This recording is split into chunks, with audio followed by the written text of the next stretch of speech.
Radhe Radhe everyone, आप सभी का हमारे चैनल में बहुत बहुत स्वागत है। सावन का ये आखिरी सोमवार है। आखिरी वाले सोमवार में किया जाता है सावन के व्रत का उद्यापन।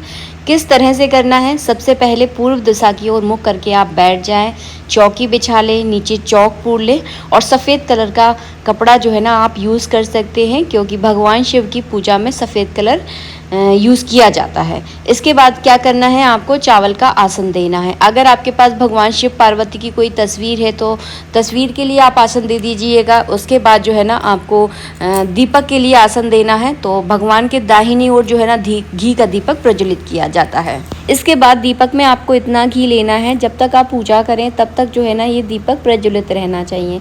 तो अपने हिसाब से घी देख लेना, थोड़ा बड़ा दीपक लेना, बीच में पूजा में जो है ना दीपक बुझना नहीं चाहिए।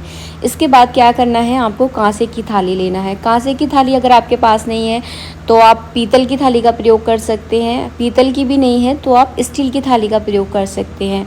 और पूजा पाठ में अगर आप जो बर्तनों का यूज़ करते हैं, कोशिश करें ऐसे बर्तनों का यूज़ ना करें जिनमें आप खाना खाते हो।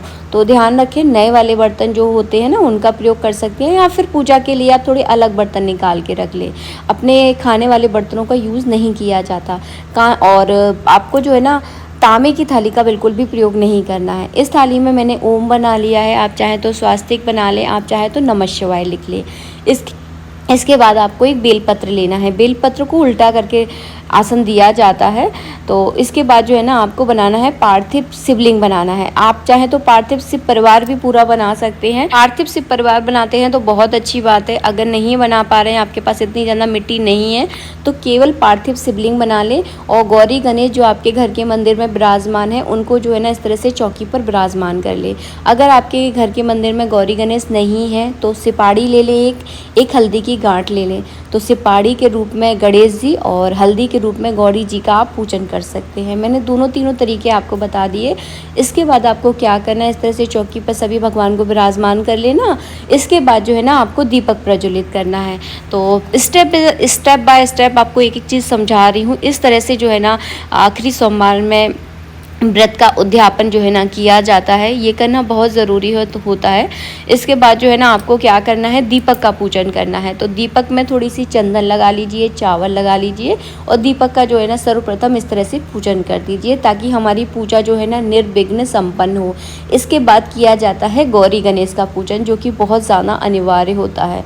तो आपको फूल में रोली चावल, चंदन चावल लगाकर जो है ना गौरी जी का पूजन कर दें। उसके बाद चंदन चावल लगाकर गणेश जी का पूजन कर दें, तो गौरी गणेश का जो है ना पूजन हो जाएगा। अगर आप स्नान कराना चाहते हैं तो स्नान भी करा सकते हैं। मैंने सुबह इनको स्नान करवा दिया था, इसलिए मैं केवल रोली चावल से जो है ना इनका पूजन कर रही हूँ।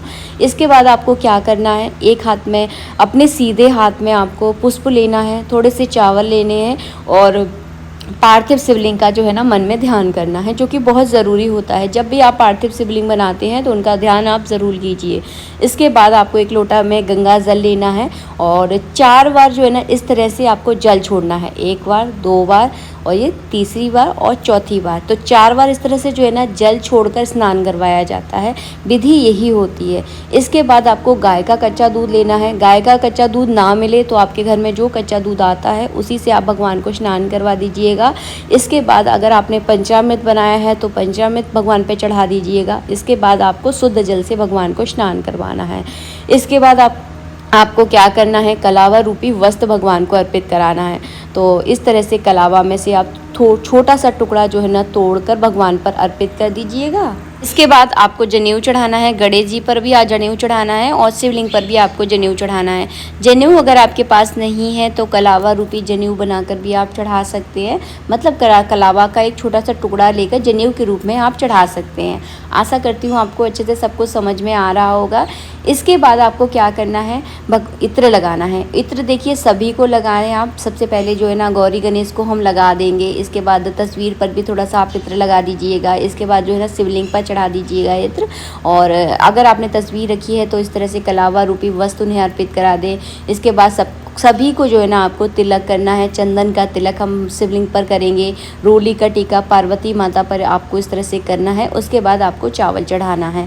तो 1 मुट्ठी चावल लेकर इस तरह से भगवान पर अर्पित कर दीजिएगा। इसके बाद आपको पुष्प चढ़ाने हैं।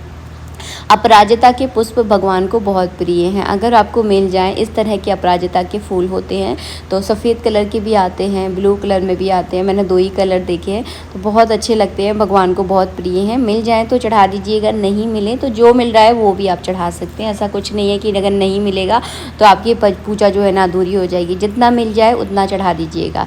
इसके बाद आपको बेलपत्र लेना है। अगर आपके घर के आसपास बेलपत्र मिल जाते हैं तो चढ़ाइए, बहुत अच्छी बात है। अगर जिनको नहीं मिल पाते, वो केवल चूर्ण भी अगर बेलपत्र का भगवान के ऊपर चढ़ा देते हैं तो उसका फल भी उन्हें प्राप्त होता है। तो इस तरह 5-7 बेलपत्र जितने आपको मिल जाएं, क्योंकि सावन के महीने में बेलपत्र मिलना ना बहुत बड़ा काम है, मिलते ही नहीं है। पहले शुरू के दिनों में तो बहुत ईजिली मिल जाते थे, बट अब तो बहुत मुश्किल हो गया है, मिलते ही नहीं है।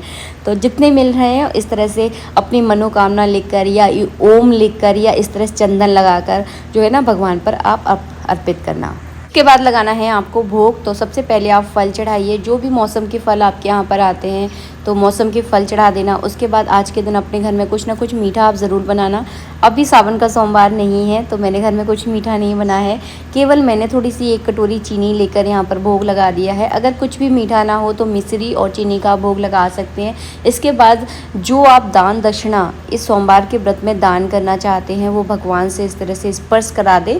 तो क्या क्या दान किया जाता है इसका वीडियो मैं पहले से अपलोड कर चुकी हूँ, तो आप उसे देख लेंगे तो आपको सब कुछ अच्छे से समझ में आ जाएगा। तो जो भी आप दान करना चाहते हैं, दान तो अपनी श्रद्धा के अनुसार किया जाता है। जो भी आपका सामर्थ्य है, जो भी आपकी इच्छा है, वो भगवान से स्पर्श करा लें और हाथ जोड़कर प्रार्थना करें कि सावन के व्रत को भगवान स्वीकार करें। जितना भी हमने मन से हो पाया है, हमने पूरी श्रद्धा से भगवान की सेवा की है, तो वो अपनी कृपा जो है ना हम सब पर बना कर रखें और हमारे इस व्रत को पूर्ण करें, तो पूरा फल जो है ना हमें प्राप्त हो। इसीलिए जो है ना दान किया जाता है, ताकि अगर व्रत में कोई कमी रह गई हो तो दान जो है ना उसकी पूर्ति कर देता है। और हाँ, दान करते समय इसमें थोड़ी सी दक्षिणा आप ज़रूर रखना। आप अपनी श्रद्धा के अनुसार रख सकते हैं, 10, 20, 21 रुपये, जितना भी देखने आप रखना चाहते हैं। इसके बाद किया जाता है हवन। तो मैंने हवन कुंड में अग्नि जो है ना प्रज्वलित कर ली है। साकल यानी हवन सामग्री आपको मार्केट में मिल जाएगी, तो वो वहाँ से आप लेकर आ जाएं। इसके बाद आपको हवन करना है। तो हवन कौन से मंत्र से करना है? सबसे पहले आपको गौरी गणेश के नाम की आहुति देनी है। इसके बाद आप महामृत्युंजय के मंत्र से भी आप हवन कर सकते हैं। आप चाहें तो नमः शिवाय के मंत्र से भी आप हवन कर सकते हैं। अगर आपका कोई गुरु मंत्र है आप उससे भी हवन कर सकते हैं। कितनी आहुतियाँ देनी है? 21, 11, 21 आहुतियाँ आप दे सकते हैं। ज़्यादा देना चाहते हैं तो आपकी मर्ज़ी है, तो अपने हिसाब से देख लें। मैंने आपको तरीका बता दिया। तो इस तरह से आपको आहुतियाँ देनी है। इसके बाद भोग लगाया जाता है। भोग किसका लगाना है? आपके घर में जो भी मीठा बना है, जो भी आपने मिठाई बनाई है, उसी का भोग आपको लगाना है। तो मेरे घर में तो आज कोई मीठा नहीं बना है, मैंने तो केवल शक्कर का भोग लगाया था।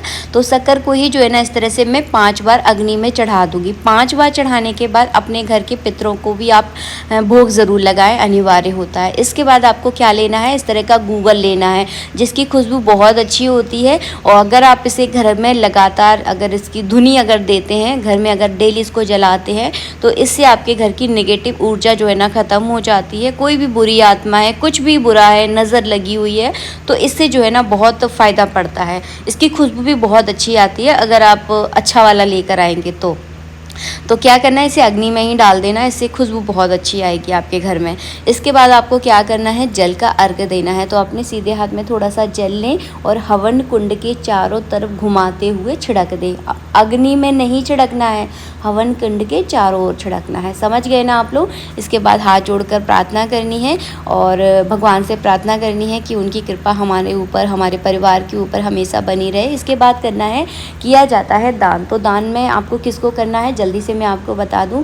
दान आप चाहे तो अपने किसी पूजनीय को कर सकते हैं, यानी अपनी सासू माँ को, ससुर जी को दान कर सकते हैं, अपनी ननद नंदेऊ को दान कर सकते हैं, या फिर आपके जो भी पूजनीय हैं उनको दान कर सकते हैं। आप अगर आपके आसपास कोई है नहीं है तो मंदिर में जाकर ब्राह्मण और जो पंडित पंडिताइन होती है उनको दान कर सकते हैं। तो जो आपकी पूजनीय है कुल मिलाकर उनको दान किया जाता है। अगर इस समय वो उपलब्ध नहीं हो तो दान का सामान आप निकाल के रख दें, जब वो आपको मिले तब जो है ना आप इन्हें दान कर सकते हैं। सेमी पत्री अगर आपको मिल जाए तो ज़रूर चढ़ा देना। 100 बेलपत्र चढ़ाने से जो फल प्राप्त होता है वो केवल 1 सेमी पत्री चढ़ाने से प्राप्त हो जाता है, तो मिल जाए तो अवश्य चढ़ाना। इसके बाद करेंगे हम आरती की तैयारी। तो थाली ले लें, थाली में थोड़ा सा चंदन लगा लें, चंदन लगाकर चावल चढ़ाकर एक बेलपत्र चढ़ाकर उसमें जो है ना दीपक प्रज्वलित कर लें और फिर की जाती है आरती।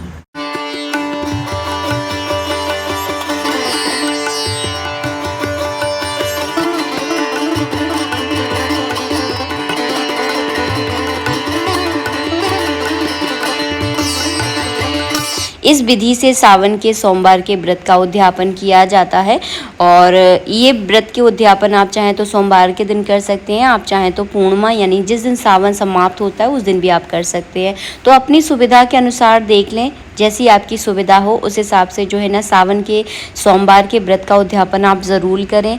और आज के दिन जिस दिन आप उद्यापन कर रहे हैं उस दिन पूजा करने के बाद जो है ना एक ब्राह्मण और उनकी पंडितानी, जो पंडित पंडितानी होते हैं, उनको अपने घर में बुलाएं, उनको भोजन करवाएं और भोजन करवाने के बाद जो दान दक्षिणा आपके पास बन रही है वो दान दक्षिणा उन्हें दे दें। आप चाहें तो जो आपने दान पुण्य किया है वो भी उन्हें दे सकते हैं।